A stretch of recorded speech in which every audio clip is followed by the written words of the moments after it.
Merci déjà à l'école, à Grenoble École de Management de nous avoir invités et pour l'organisation de ce festival. Donc, je suis Elisa Glangeau, je suis la directrice des relations internationales de la communauté d'universités et d'établissements Université Grenoble-Alpes.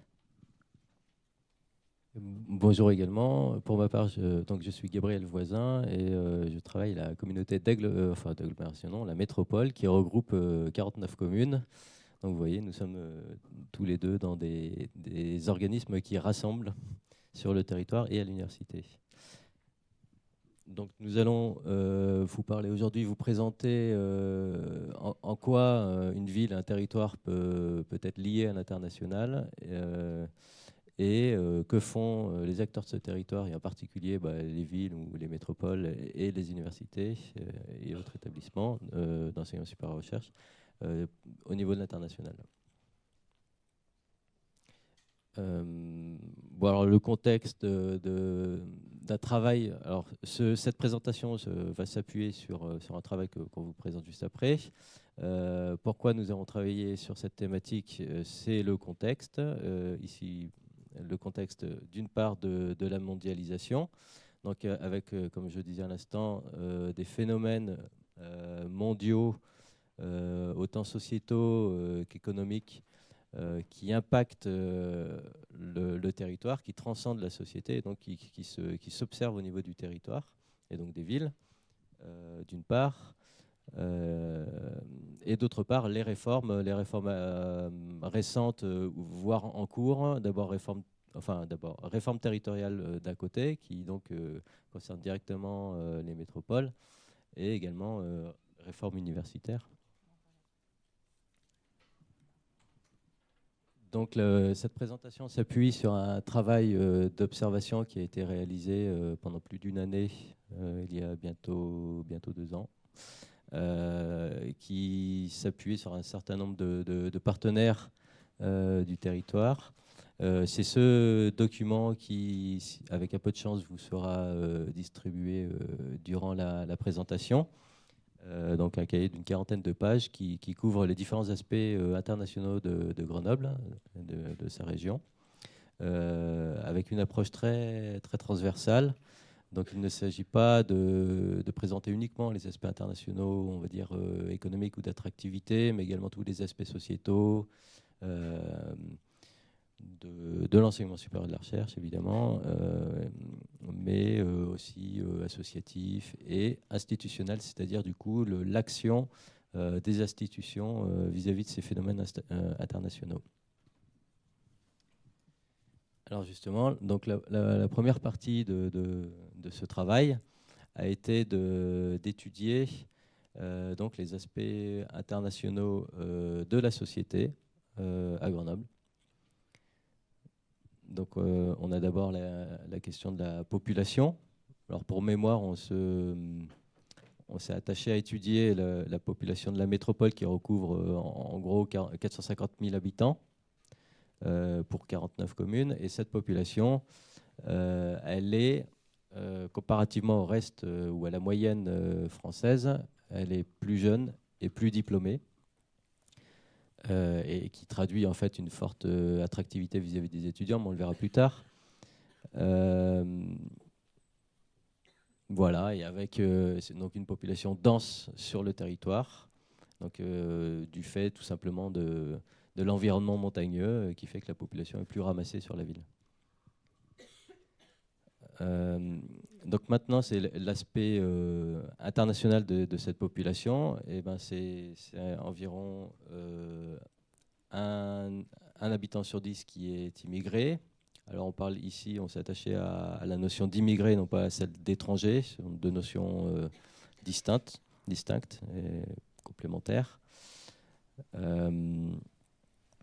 Bon, une personne sur 10, on va dire, donne une position moyenne pour Grenoble par rapport aux autres grandes métropoles françaises. Voilà, ce qui la classe en 5e position. Donc c'est quand même relativement ouvert vis-à-vis par rapport aux autres villes françaises. Bon, on n'a pas positionné Paris dans ce classement. Ce qui veut dire quand même que par rapport à sa dimension, Grenoble est plutôt ouvert et accueille une partie importante de population immigrée si l'on compare à sa dimension et aux autres villes françaises. Donc là, on a une petite étude spécifique sur le profil des populations immigrées. Donc on s'aperçoit d'une part qu'il y en a 25% de la population immigrée qui est retraitée. Donc soit une surreprésentation par rapport à la moyenne française, avec donc une partie de 18% de cadres. Vous voyez les chiffres en haut. On a une petite comparaison avec les villes de Lyon et Saint-Étienne, ce qui correspond un petit peu au profil socio-économique de Grenoble. Ce qui est intéressant aussi, c'est de voir que les domaines dans lesquels les immigrés sont actifs, et donc ils sont plus actifs que la moyenne en France dans les sciences. Voilà. Et puis enfin, petite image en bas à gauche, on voit que le chômage touche plus fortement les immigrés dans les zones des quartiers prioritaires. Alors nous avons fait une petite analyse des pays d'origine des populations immigrées. Rien de très étonnant. C'est d'abord le pourtour méditerranéen et à Grenoble c'est aussi l'Italie. Donc vous voyez, en trait synthétique, les pays plus ils sont foncés, enfin en couleur rouge, c'est les 2-3 premiers pays d'origine des populations immigrées à Grenoble. En orange, les suivants. Donc on est vraiment sur la proximité en premier, et ensuite quelques pays spécifiques que l'on va voir dans la slide suivante. Donc vous voyez là une analyse des populations étrangères à Grenoble en fonction des tranches d'âge. Donc on retrouve très souvent l'Afrique du Nord et la péninsule ibérique, mais également l'Italie pour les populations les plus âgées, qui marque en fait une vague d'immigration assez ancienne de l'Italie à Grenoble. Et chose peut-être moins attendue, dans les populations de moins de 15 ans, la présence assez importante des États-Unis et de l'Angleterre et de la Russie, que l'on peut essayer d'interpréter par la présence de nombreux chercheurs et scientifiques et donc de leurs enfants à Grenoble. Mais c'est une interprétation qui ne se base pas forcément sur une étude approfondie des causes de la présence de ces populations.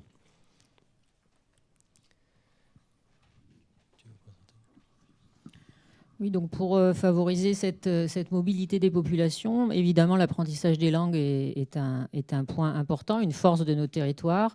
Il y a différents dispositifs d'apprentissage des langues. Il y a des sections internationales en primaire. Il y a également des centres de langue sur l'Université Grenoble-Alpes, 3 centres principaux avec de nombreuses langues étudiées. Et puis des différents dispositifs municipaux ou associatifs d'accompagnement des jeunes à la mobilité.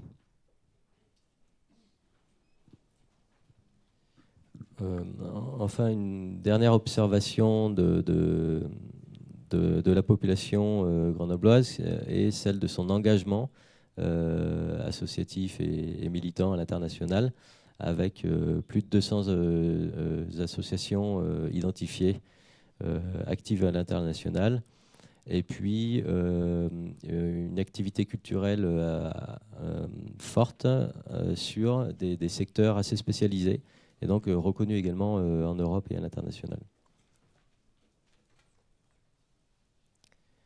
Alors nous allons aborder maintenant la seconde partie de cette étude qui s'attache à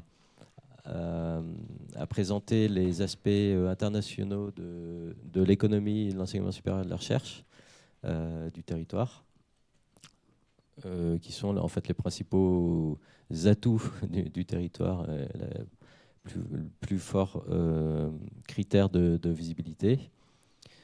Donc justement, on a ici quelques rappels des principaux critères de visibilité du territoire qui sont son innovation et donc son attractivité. Alors vous voyez un classement ici, le premier c'est la 5e ville la plus innovante au monde. Donc ce classement a été établi par le magazine Forbes en 2014. C'est aussi la ville la plus attractive pour les étudiants selon le magazine L'étudiant en 2016, si je ne me trompe pas. Ce qui explique la forte présence des étudiants à Grenoble. Voilà. Et pour continuer sur les facteurs d'attractivité dus aux classements internationaux, là c'est une slide sur les classements des universités grenobloises.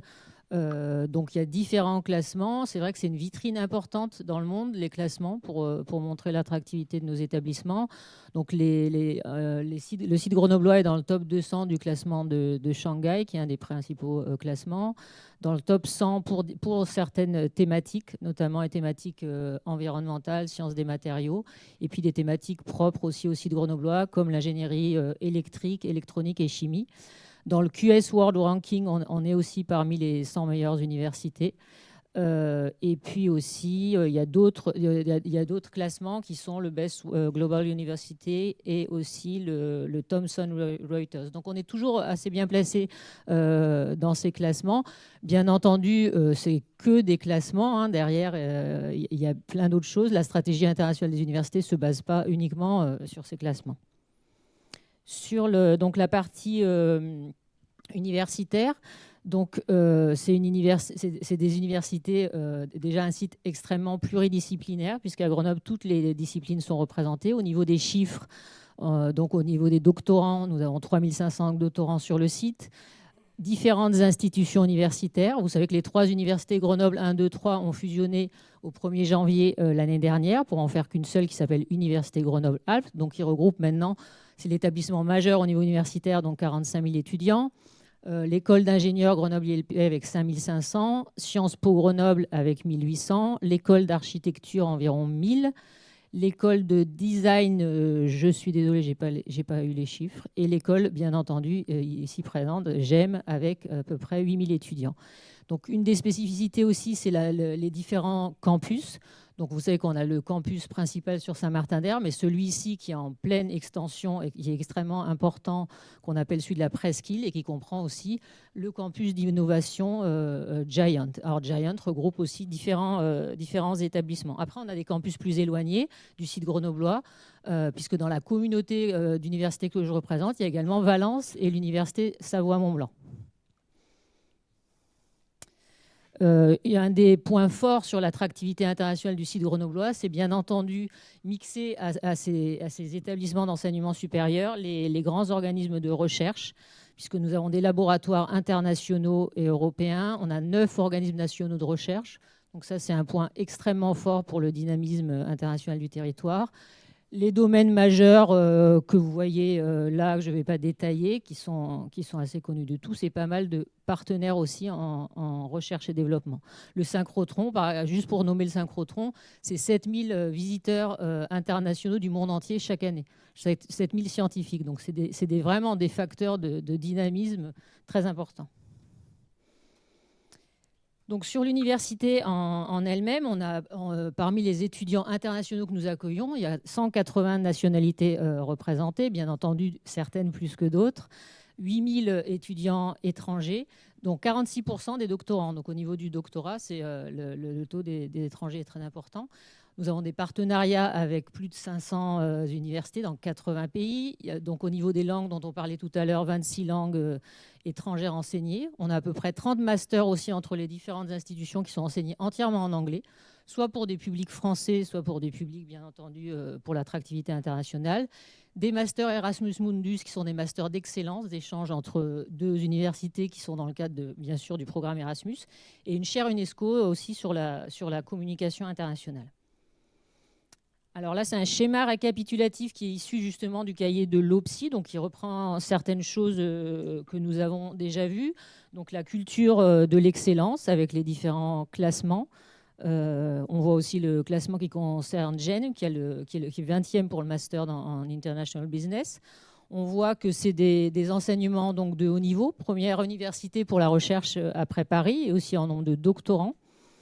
Il y a 300 co-tutelles de thèse, c'est-à-dire qu'une co-tutelle, c'est toujours avec un autre laboratoire dans un autre pays, donc ça, c'est un des points forts. Pour GEM, les campus à l'étranger. Plus de mobilité aussi entrante que sortante au sein de cette école, Grenoble École de Management, ce qui est l'inverse à l'université. On a beaucoup plus d'étudiants internationaux qui viennent chez nous que d'étudiants français qui partent. Je vais revenir sur les chiffres sur la slide suivante. Et puis l'internationalisation des parcours, comme j'ai dit sur la slide d'avant, c'est-à-dire à travers les partenariats, la présence des étudiants étrangers, les étudiants qui sont en double diplôme et les différents échanges bilatéraux avec les universités.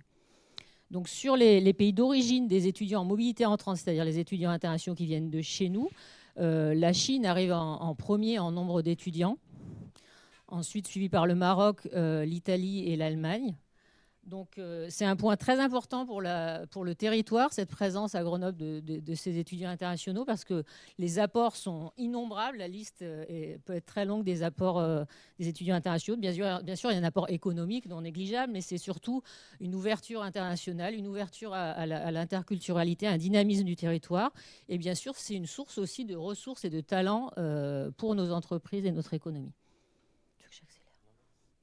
Au niveau de la recherche, bien entendu, la recherche est par nature extrêmement internationale. Sur cette carte, on voit les principaux échanges pour les équipements européens que j'ai cités tout à l'heure. Donc ceux qui sont assurés, c'est les principaux pays d'échange avec ces instruments internationaux. Donc on voit les États-Unis, il y a la Russie, il y a l'Argentine, donc il y a vraiment des échanges aussi très forts. Il y a 129 laboratoires grenoblois. Ils sont tous très connectés avec l'étranger, puisque c'est la base de la recherche d'échanger avec les autres dans le monde. Et au niveau des copublications de nos chercheurs avec des chercheurs étrangers, ça c'est un point fort aussi d'attractivité sur l'international. Il y a 55% pour le site grenoblois, pour Grenoble INP, et au niveau de GEM, 45% de copublications avec des chercheurs étrangers. Alors un point important, c'est le label IDEX que le site grenoblois vient de remporter au 1er janvier l'année dernière. Donc l'IDEX, c'est un label qui est accordé à une dizaine d'universités en France. C'est un label d'excellence. Donc le but du projet IDEX, c'est de créer une université de rang mondial, restructurer l'environnement local pour une amélioration de l'enseignement supérieur et de la recherche, un développement, bien entendu, de la visibilité internationale. C'est pour ça qu'il y a eu aussi cette première étape de fusion des universités. L'idée, c'est de créer un site commun pour avoir une meilleure visibilité internationale. Donc ça inclut, bien entendu, une restructuration de la gouvernance et différentes structurations à ce niveau-là.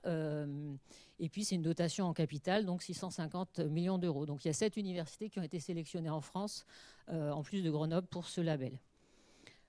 Donc le projet, c'est créer une université de l'innovation, et puis avec aussi un équilibre entre les différentes disciplines, puisqu'on a vu qu'on était fort en sciences dures, mais c'est aussi créer un équilibre avec les sciences humaines et sociales. Les partenaires donc, de ce projet IDEX, donc c'est les organismes de recherche CNRS, INRIA, CEA, INSERM, IRSTEA, et puis l'ensemble des universités que j'ai citées, Université Grenoble-Alpes, Grenoble INP, Sciences Po Grenoble, l'école d'architecture de Grenoble. Et puis le CHU aussi de Grenoble qui est partenaire du projet IDEX. Donc les actions, donc il y a 2 défis. Donc c'est celui dont je viens de parler au niveau de la gouvernance, c'est réussir une intégration institutionnelle, puisque dans la conférence d'avant, on parlait de marketing pays. Là, on parle d'un marketing aussi territorial, donc notamment avec la métro. Donc l'idée, c'est de créer une marque commune à l'ensemble des établissements. Donc vous imaginez que c'est compliqué parce qu'on a des grandes écoles et que c'est bien normal que les grandes écoles tiennent à leur marque. Donc ça, c'est vraiment un processus qui prend du temps avec de nombreuses réflexions.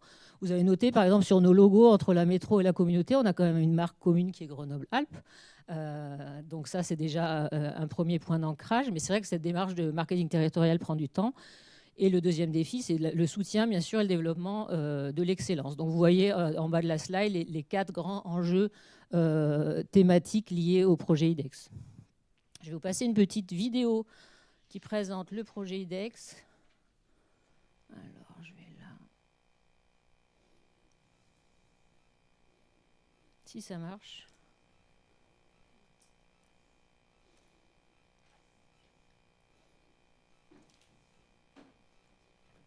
J'aurais pu.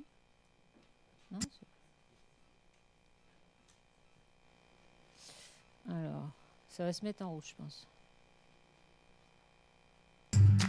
Le territoire grenoblois est reconnu pour son excellence scientifique et technologique, ainsi que son potentiel d'innovation. Grâce à de nombreuses années de coopération entre les universités, les grandes écoles, les organismes de recherche et le monde socio-économique, le projet Université Grenoble-Alpes, Université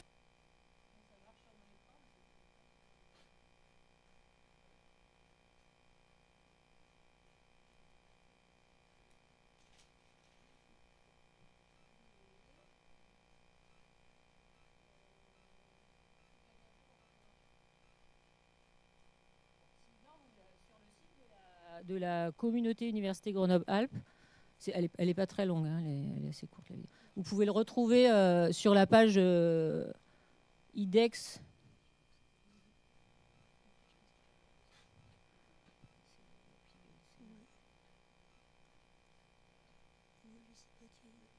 Bah, là, vous avez...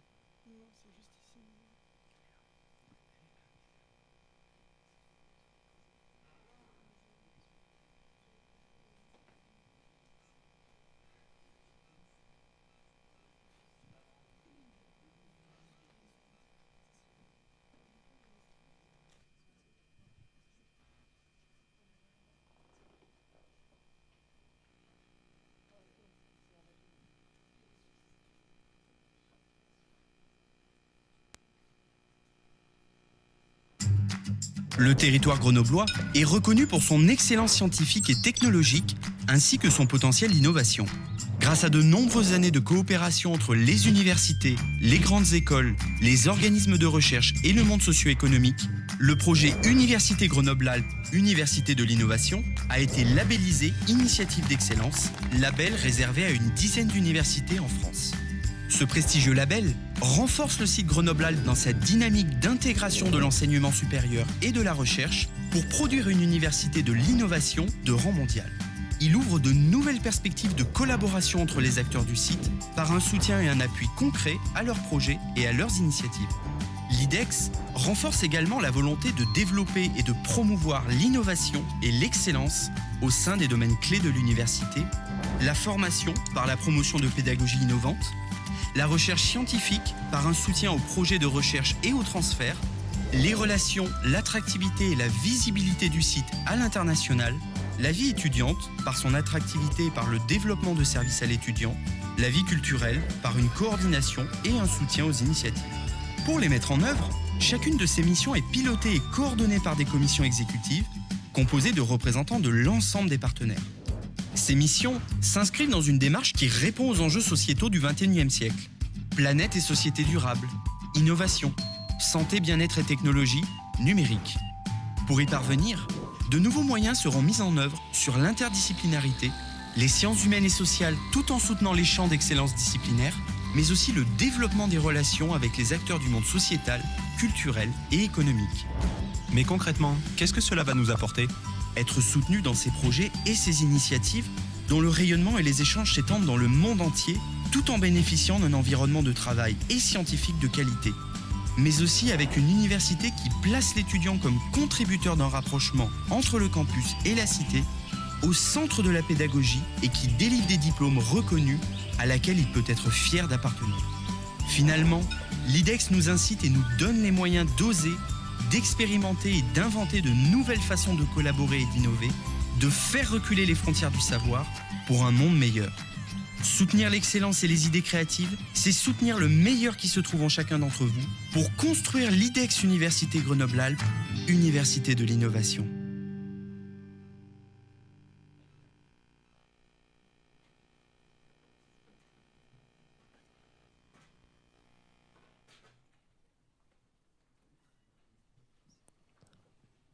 Nous allons terminer cette seconde partie de présentation focalisée sur l'attractivité et le rayonnement du territoire avec les aspects économiques. Voilà, on va y arriver.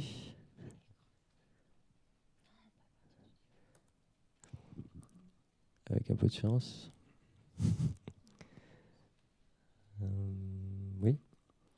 Donc vous avez ici les implantations d'entreprises grenobloises ou iséroises à l'étranger, donc la formation d'antennes et de filiales. Donc en général, ça accompagne l'exportation des entreprises locales sous une différente forme. Et donc on voit qu'il y a d'une part une forte implantation, notamment dans les pays de l'OCDE, donc États-Unis et puis Europe, mais aussi Chine. Et enfin à la marge des grands pays émergents comme l'Inde, le Brésil, l'Algérie, le Canada. Enfin, ce ne sont pas tous des pays émergents, mais voilà, ce qui donne une idée de la présence des entreprises grenobloises à l'étranger. Et en parallèle, l'export. Donc l'export est assez important à Grenoble du fait du tissu économique local, fortement industriel et technologique, et donc positionné sur des secteurs spécialisés, donc qui nécessitent un marché mondial. Donc on voit le 13e département exportateur. C'est pas forcément toujours très explicite. Alors on retrouve en bas à droite de cette diapo les 5 premiers pays fournisseurs, donc avec l'Italie et puis ensuite clients. Donc on voit l'Italie et l'Allemagne qui sont, et même l'Espagne qui sont tous les trois et parmi les 5 premiers fournisseurs et parmi les 5 premiers pays clients. Après, on trouve dans les fournisseurs la Chine, ce qui n'est pas très étonnant non plus, et l'Allemagne, qui sont quand même parmi et les États-Unis, pardon, qui sont parmi les premiers pays exportateurs mondiaux. Et de l'autre côté, chez les clients, on voit apparaître l'Angleterre. Alors, au niveau des investissements étrangers, les investissements étrangers représentent 45% de l'emploi industriel du bassin grenoblois, donc c'est quand même très très important. Et donc on a ici quelques noms de grandes entreprises étrangères présentes sur le territoire. Donc vous voyez ST Microelectronics qui est moitié français, moitié italien. Et puis les Américains, Caterpillar, HP, BD et GE depuis pas très longtemps, avec le rachat de l'implantation d'Alstom sur le territoire. Et les bulles qui représentent l'importance de l'emploi en fonction des nationalités des investisseurs, enfin des investissements plutôt. Donc un dernier aspect économique, si l'on veut, du territoire, c'est celui du tourisme international. Alors le tourisme à Grenoble, ce n'est pas le tourisme en Isère et dans les Alpes, donc ce sont quand même deux choses assez distinctes. En effet, le tourisme en montagne, c'est essentiellement les stations l'hiver avec une forte clientèle anglo-saxonne et le tourisme d'été plutôt lié d'ailleurs au Tour de France ou à des choses comme ça avec une forte population hollandaise.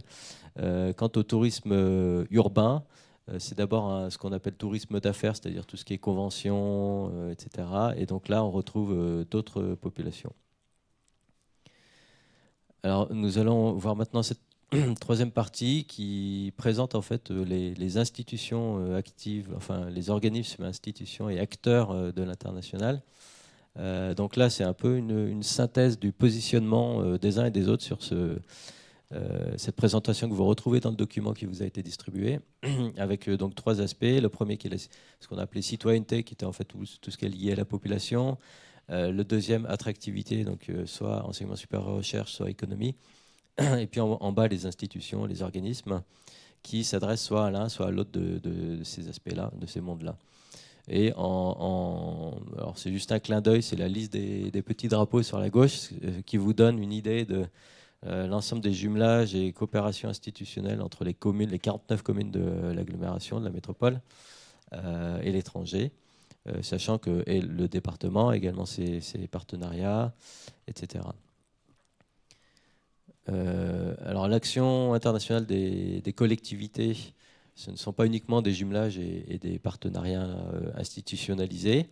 Ça peut être aussi des actions de promotion Alors on a parlé de marketing, là c'est la promotion et la prospection, c'est-à-dire une présence dans des salons internationaux sur différents secteurs économiques, soit à l'étranger, soit même à Grenoble avec des salons internationaux présents, notamment Alpexpo.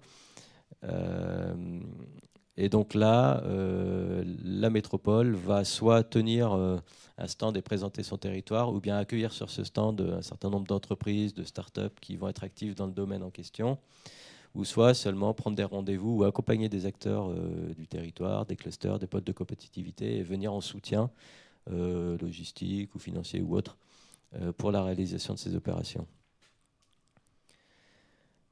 Donc là, on a une petite cartographie des principales coopérations territoriales, donc des différentes communes et du département. Et donc, ce qu'on a fait, en fait, on a superposé toutes ces coopérations et on voit avec la couleur l'intensité des relations par pays. Donc évidemment avec l'Allemagne et l'Italie en premier, donc les jumelages après guerre froide, puis la proximité on va dire culturelle et de population, comme on l'a vu tout à l'heure avec l'Italie. Et puis ensuite un certain nombre d'autres pays qui bénéficient de plusieurs liens de coopération avec certaines communes du territoire grenoblois.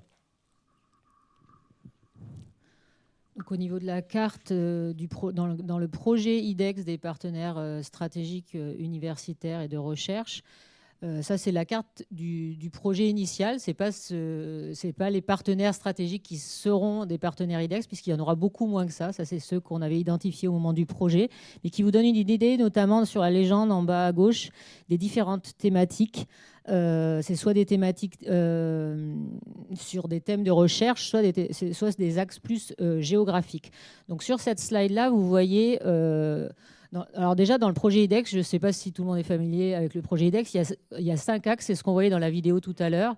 Le premier axe, bien sûr, le plus important, c'est le volet recherche, le volet formation. Ensuite, vous avez un volet relations internationales qui, bien entendu, est lié à tous les autres. Un volet vie étudiante et un cinquième volet qui est rayonnement scientifique et technique. Donc, au sein du volet IDEX relations internationales, vous avez tous ces axes qui sont dans ce schéma. Donc un premier axe lié à l'innovation qui est un réseau I2U, un réseau de 3 universités européennes. Vous avez ensuite le développement de coopération en Europe. Il y a un axe de développement des sciences humaines et sociales. Un axe de développement monde, c'est vraiment tout le reste des thématiques avec notamment le Brésil, le Canada, les États-Unis. Pour aussi l'Asie, un développement avec le Japon. Vous avez aussi des partenaires... En fait, je n'ai pas mes lunettes, donc je ne vois pas la suite. Donc, il y a un axe important qui est aussi ISO. ISO, c'est le bureau d'accueil de tous les publics internationaux sur Grenoble. Donc, ça, c'est un axe thématique pour renforcer l'accueil et l'attractivité de nos publics. Et le dernier que je crois que j'ai oublié, c'est l'Afrique francophone, bien entendu, en étant une université de langue française. C'est un axe qu'on tient à développer particulièrement. J'en ai pas oublié, hein ? Non. Donc l'idée, c'était de faire un peu le parallèle entre les actions de coopération des territoires, c'est-à-dire des villes et de la métropole, avec ses partenariats, et ce que fait l'université en la matière également, avec ses propres partenariats. Il y a d'autres actions à l'international des territoires que sont la participation à aux politiques européennes, soit sous forme de projets, j'ai mis quelques exemples, soit même à la participation de certaines stratégies européennes au niveau macro-régional. C'est la petite carte en bas à droite. C'est une région qui s'appelle Espace Alpin. Et donc l'Union européenne cherche à définir sa stratégie dans ce cadre-là en faisant participer les territoires. Mais c'est aussi... la participation à des réseaux. Donc, Elisa vous a cité un certain nombre de réseaux dans lesquels l'université est présente et active. Les territoires, donc la ville et les métropoles, c'est également le cas dans le cadre de différents réseaux de villes, soit à l'Europe, soit à l'international, soit sur des thématiques spécialisées comme l'énergie. pour l'université, c'est pas que universitaire, hein, puisqu'il y a alors c'est une liste qui est sur ces slides-là qui est absolument pas exhaustive. Donc c'est une liste des principaux réseaux, mais il y en a bien plus que ceux que j'ai mis sur ces slides-là. Donc il y a le réseau Kik, avec la présence sur la presqu'île de Kik Inno-Énergie, qui regroupe donc des industriels, des étudiants et des chercheurs. Le label aussi French Tech in the Alps qui est important parce que c'est vraiment l'image de l'innovation qui accroît la visibilité de Grenoble sur l'international. Vous avez, si vous voulez plus d'informations sur, je crois qu'il nous reste peu de temps, donc je ne vais pas détailler, mais si vous voulez plus d'informations sur ces réseaux, j'ai mis le site internet. Ensuite, au niveau universitaire, il y a un réseau cluster qui est pour les sciences, la technologie, l'enseignement recherche. Donc, c'est un réseau qui a été créé par Grenoble INP, qui regroupe 12 universités européennes. Donc, c'est vrai que ces réseaux, c'est vraiment un dynamisme très structurant de la recherche et de la visibilité internationale. Réseau Aurora, qui vient d'être créé l'année dernière par l'université Grenoble-Alpes. Donc là, c'est 9 universités européennes qui cherchent à échanger leurs pratiques, améliorer notamment l'inclusion dans les communautés universitaires. Vous avez également le site internet. Un autre réseau qui est plus ancien, c'est le réseau Récif, qui est lié à la francophonie. Donc c'est aussi un réseau dont est membre Grenoble INP, qui regroupe 15 universités technologiques.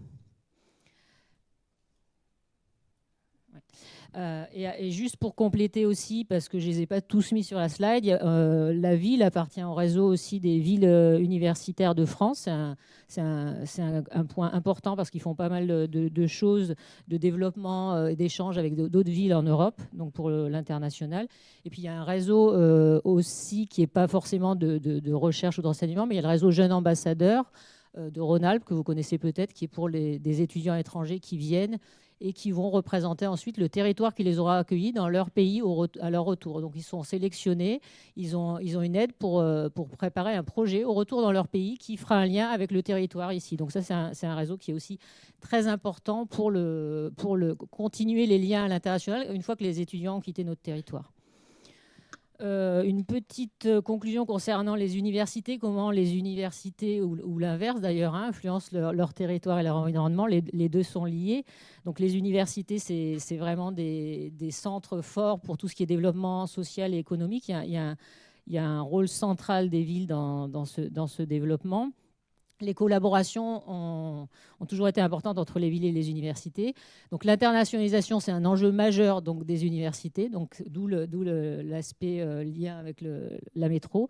Et évidemment, l'enseignement supérieur et la recherche, comme on l'a vu dans les slides d'avant, est une contribution essentielle pour cette internationalisation. Donc autant le territoire a besoin de l'université dans sa politique de promotion, mais l'université a également besoin du territoire. Et c'est vrai que si les deux se mettent ensemble, bien entendu, on y gagne à tous les coups. Et je laisserai mon collègue Gabriel conclure. Alors, c'était une dernière forme d'être présent à l'international. Et là, c'est un engagement. Alors, c'est territoire, mais aussi politique. Ça va être présent dans des scènes internationales comme Habitat 3, ou bien se positionner sur des questions sociétales, ou comme le traité de libre-échange avec l'Amérique du Nord, par exemple, ou bien la COP21. Donc ce sont des sujets mondiaux sur lesquels les territoires se positionnent, mais également dans le cadre de débats qui sont organisés localement. Bref, tous ces différents aspects visaient à présenter en fait, l'action soit conjointe ou soit en miroir des universités et établissements de recherche d'une part, et des territoires, métropoles et villes d'autre part. Donc on voit bien que le territoire est complètement transcendé par les phénomènes internationaux et qu'il appelle à des réponses collectives. Voilà, c'était un peu le sens de cette présentation. Et donc, pour finir, vous voyez ce lien, ce chemin pour télécharger, si vous le souhaitez, le document qui a été distribué sous forme de PDF. Merci à vous.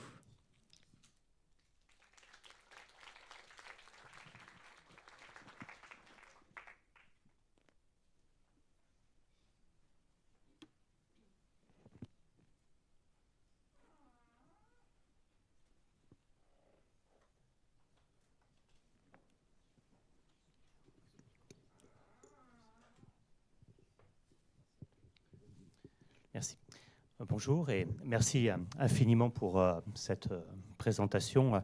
Je suis revenu récemment à Grenoble pour y habiter partiellement après 35 ans d'absence. J'étais représentant des Nations Unies à travers le monde et je suis président des diplômés de Sciences Po Grenoble. Et j'ai beaucoup appris en quelques minutes.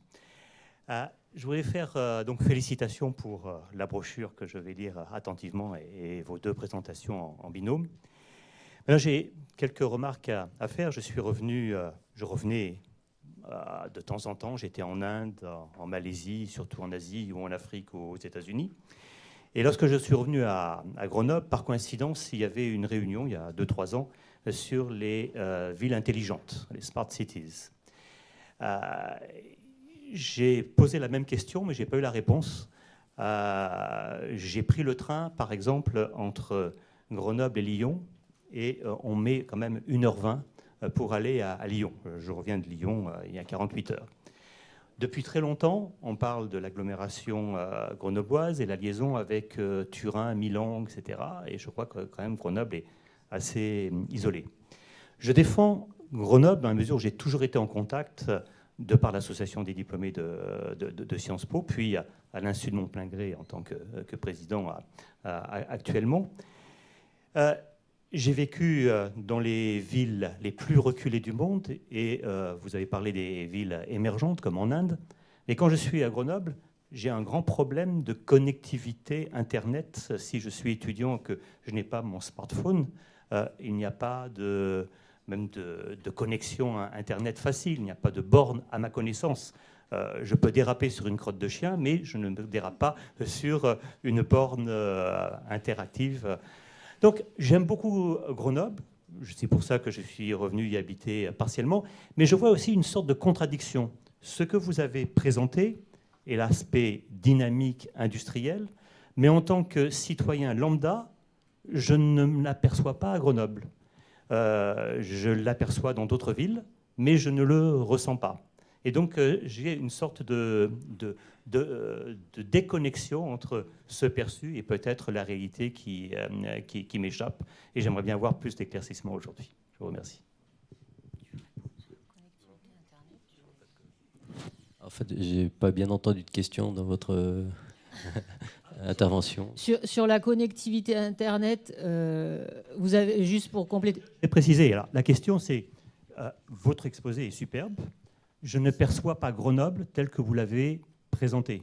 Je trouve que Grenoble semble une ville en développement économique perturbé. Je ne vois pas l'avenir de l'agglomération grenobloise qui n'est pas connectée à l'agglomération de Lyon, où je vois un dynamisme, où je perçois un dynamisme. En tant qu'économiste, je n'ai pas fait l'analyse économique de la région, je connais mieux l'analyse économique de l'Inde ou de l'Asie, mais il y a ce décalage. Également, l'attractivité de Grenoble, je vois que le centre de Grenoble est en décomposition. Si vous voyez le nombre de magasins qui ferment, par exemple, là, voilà un peu l'idée de ma question. Donc, votre intervention, j'ai entendu ressenti, impression, etc. Nous, on vous présente des faits avec des chiffres. Tout simplement, c'est un peu ma réponse. Et si vous comparez avec Lyon, je pense que Lyon a un budget communication qui est très fort.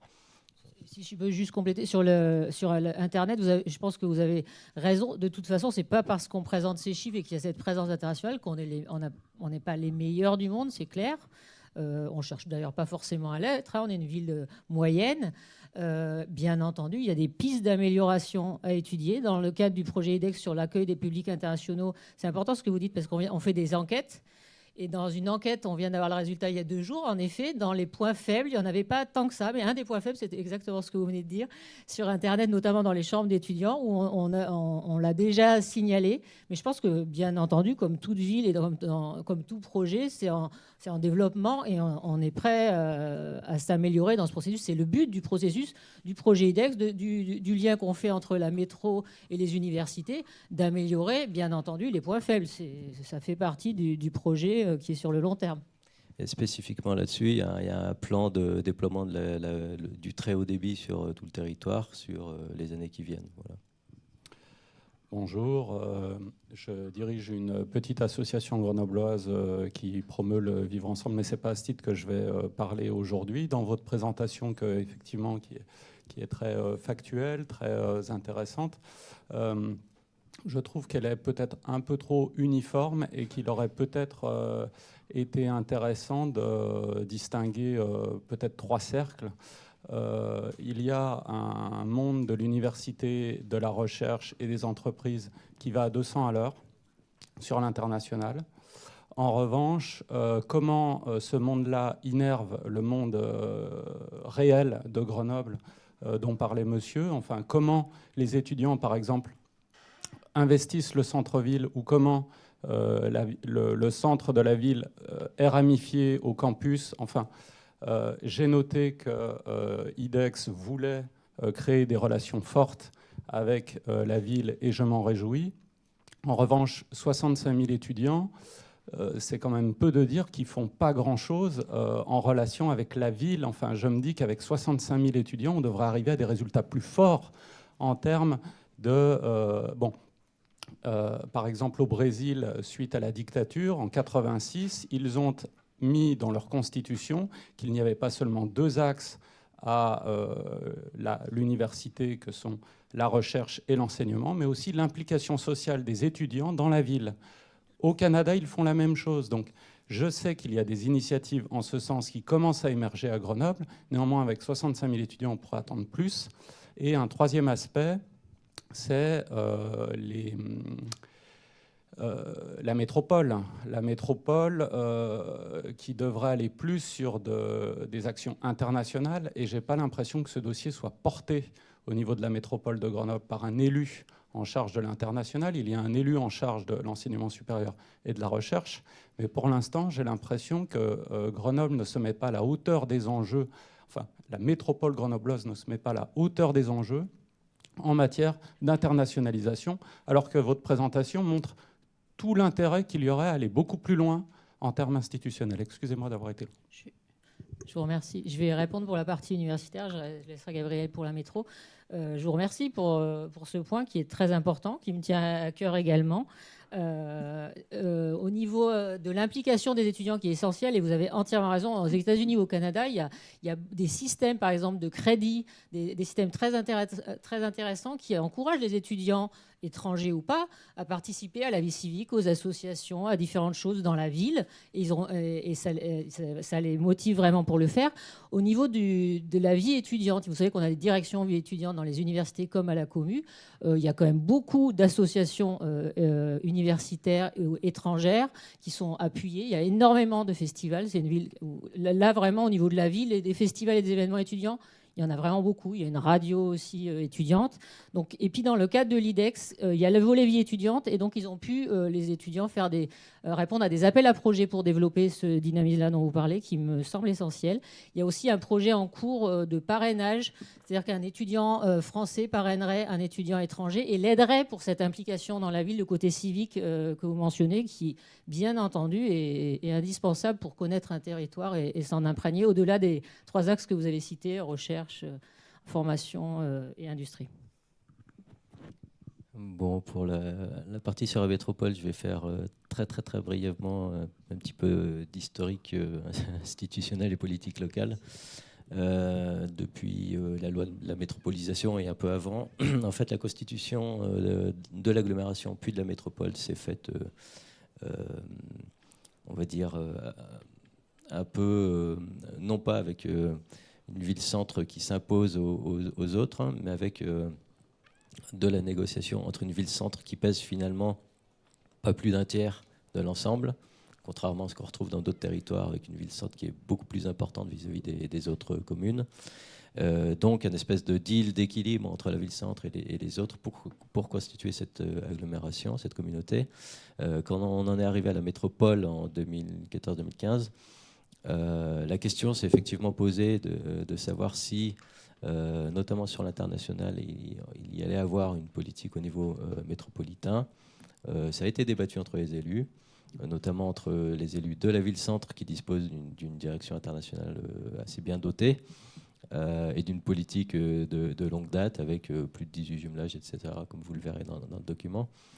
Bon, ce sont des négociations politiques qui ont fait et abouti à la situation où aujourd'hui les communes, notamment celles de Grenoble, ont un certain nombre de jumelages et coopérations établis, quand les compétences techniques notamment ont été finalement déléguées, transmises, transférées à la métropole, qui se retrouve aujourd'hui finalement active dans un certain nombre de coopérations communales indirectement.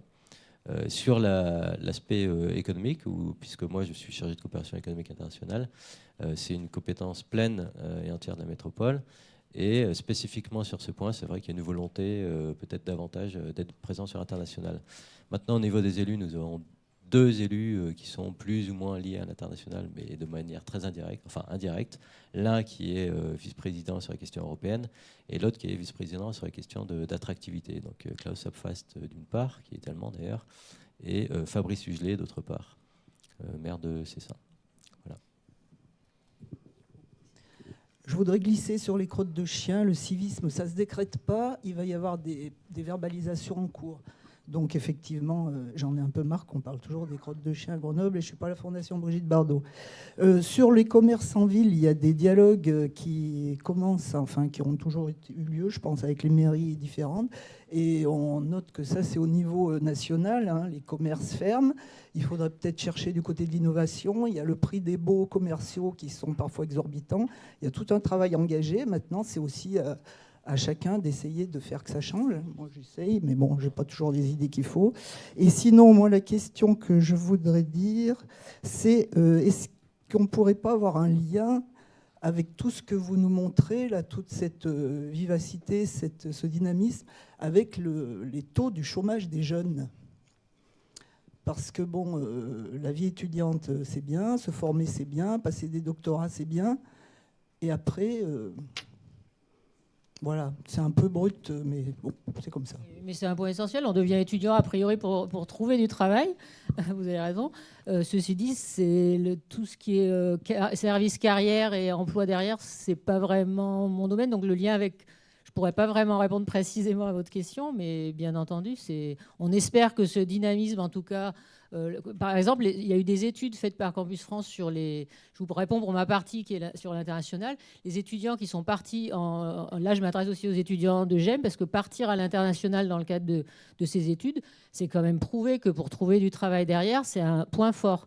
Ça montre des capacités personnelles comme professionnelles qui sont extrêmement importantes ensuite dans la vie active, dans la vie de citoyen aussi, parce que c'est une ouverture d'esprit dont on a bien besoin dans notre société actuellement.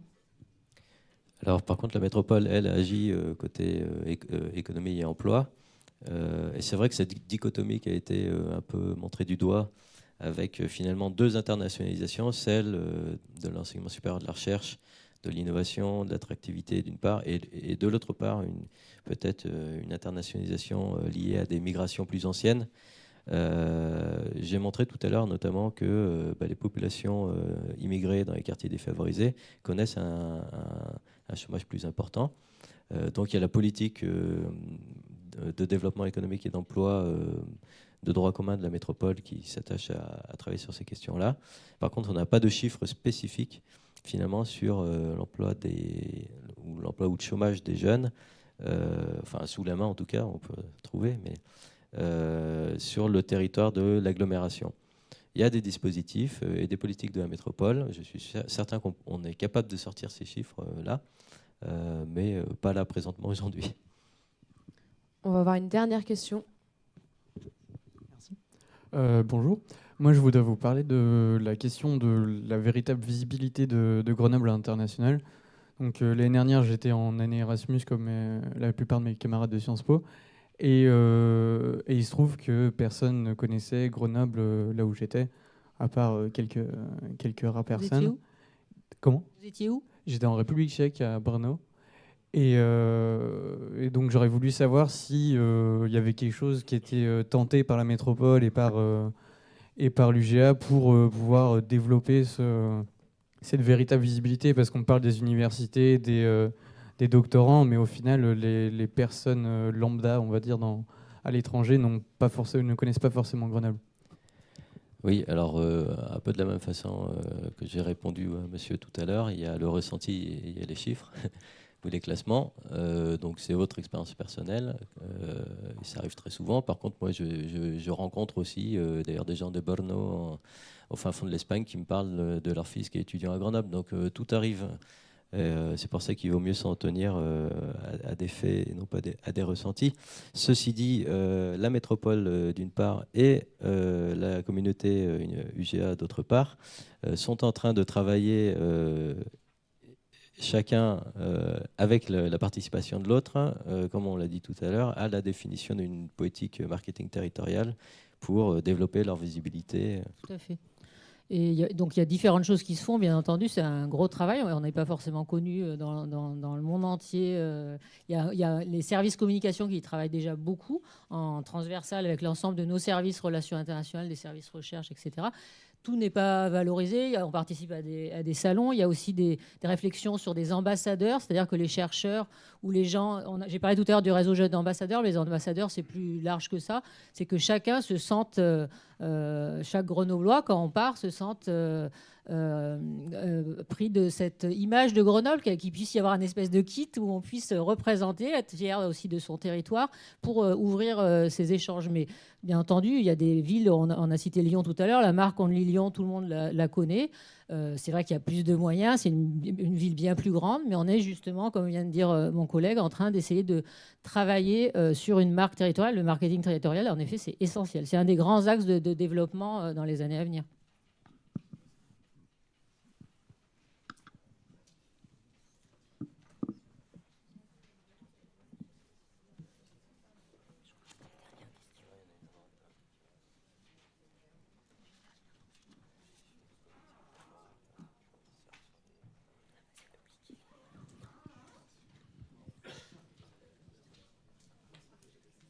Bonjour, alors moi je fais partie du réseau universitaire sans frontières.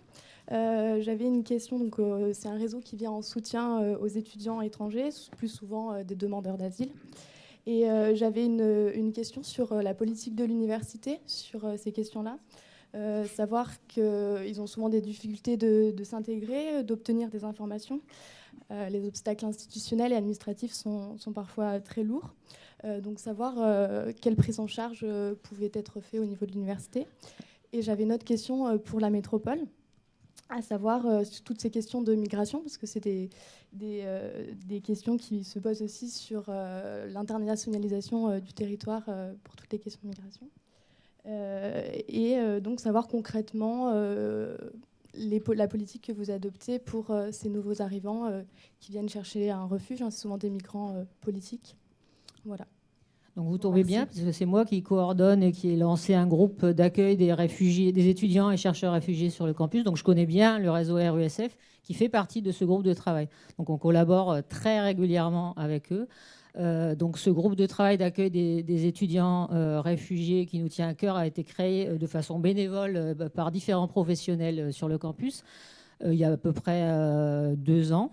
Donc on a différentes responsabilités sur le campus, mais on essaye de voir au niveau académique pour répondre à ces questions. Donc il y a eu beaucoup de choses qui ont avancé. Il y a eu la mise en place d'un DU passerelle pour les étudier, pour les aider à se former en français, parce que c'est un des premiers obstacles qu'on a vu en étudiant les besoins. Donc il y a un DU spécifique pour les réfugiés qui a été créé avec des financements de différents établissements. Il y a des cours de français gratuits tous les mois pour les réfugiés. Il y a l'exonération totale des droits pour les réfugiés. On vient aussi de demander le statut d'auditeur libre pour que si un réfugié arrive pendant l'année universitaire, il puisse suivre les cours sans être inscrit comme étudiant et avoir aussi une attestation. Donc c'est des choses, on échange beaucoup au niveau national et avec d'autres universités qui sont bien meilleures que nous, notamment des universités en Allemagne ou en Europe du Nord. On participe à pas mal d'échanges. On fait partie maintenant du réseau Scholars at Risk, qui est un réseau qui est basé à New York pour l'accueil de chercheurs en exil, chercheurs en danger, notamment s'ils sont menacés de mort dans leur pays. On participe avec le ministère. On est 3 référentes sur le campus pour le ministère pour l'accueil des réfugiés, dont je fais partie. Là, il y a un programme PAUSE qui vient d'être créé par le ministère pour aider ces réfugiés en exil. Donc, vous pouvez aller voir sur le site internet de la commune, il y a une page réfugiés. Suite à l'accueil des réfugiés de Calais, vous savez que sur le campus, il y a une tour, la tour Arpège, qui a accueilli Si je ne me trompe pas, c'est en octobre l'année dernière, quand il y a eu le démantèlement de la jungle de Calais, il y a eu des réfugiés accueillis sur le campus. Donc il y a eu une énorme mobilisation étudiante que je tiens à saluer, parce que vous en faisiez peut-être partie. Il y a eu une réunion qui s'est faite avec beaucoup de monde. Et suite à cette réunion, il y a un deuxième groupe qui s'est créé extrêmement complémentaire au nôtre, parce qu'on ne peut pas tout faire, qui est un groupe de bénévoles. Et donc sur le site de la commune, j'ai mis en ligne aussi les liens avec tous les bénévoles qui accompagnent les réfugiés sur le don de vêtements, de nourriture, de matériel informatique, l'accompagnement administratif. On a un groupe de bénévoles de cours de langue. À la commune, on vient de recruter une stagiaire afghane qui met en place un DU pour aider, un pack pour aider les bénévoles qui accompagnent les réfugiés sur l'enseignement du français. Merci pour cette conférence.